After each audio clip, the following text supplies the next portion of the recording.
I'm going to go ahead and go over this problem. Probably show up on your Friday review. That's why I have you keep these papers so that it'll help you. A cooking class made cookies for a bake sale. The class made 1,480 cookies and put them in packages of 8. How many total packages did they make for the bake sale? How many total packages did they make for the bake sale? Oh, let's see, Tiernan, how would you solve this problem? I would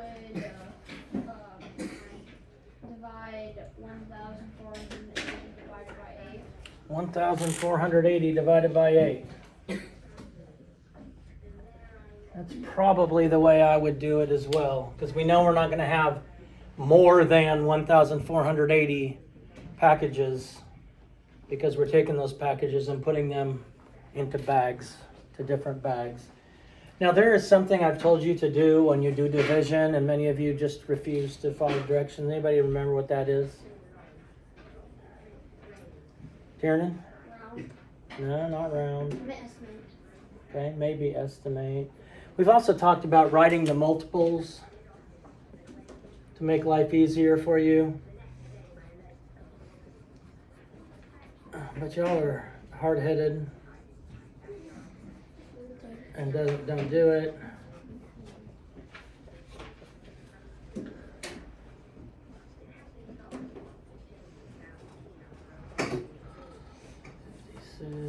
Times 8 equals 64.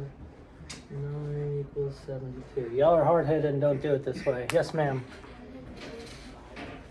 185. Let's check here.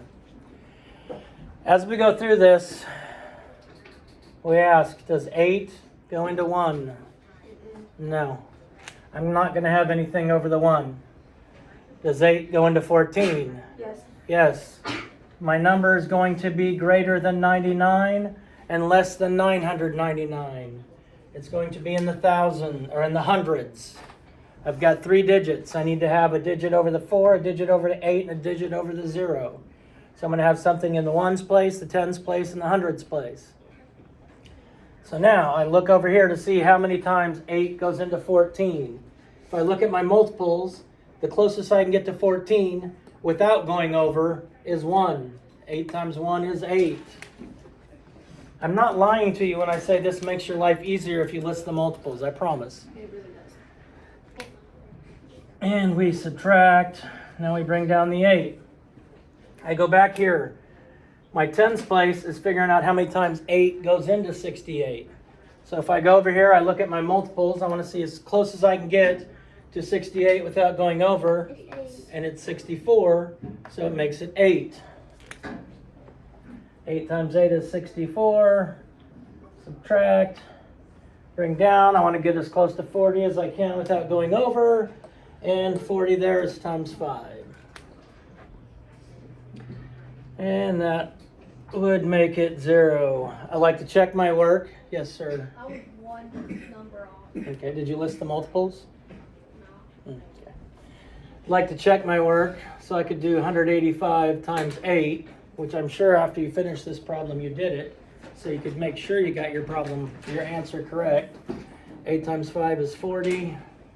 8 times 8 is 56, or 64, plus 4 is 68.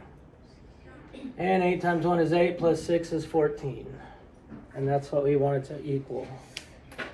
Okay, this takes a little bit longer. You're going to have 4 days to work on this. There's no excuse not to take the time to get it right. No excuse. Wait, so the answer is 0? No, the answer is 185. Oh. I don't know why you got 0.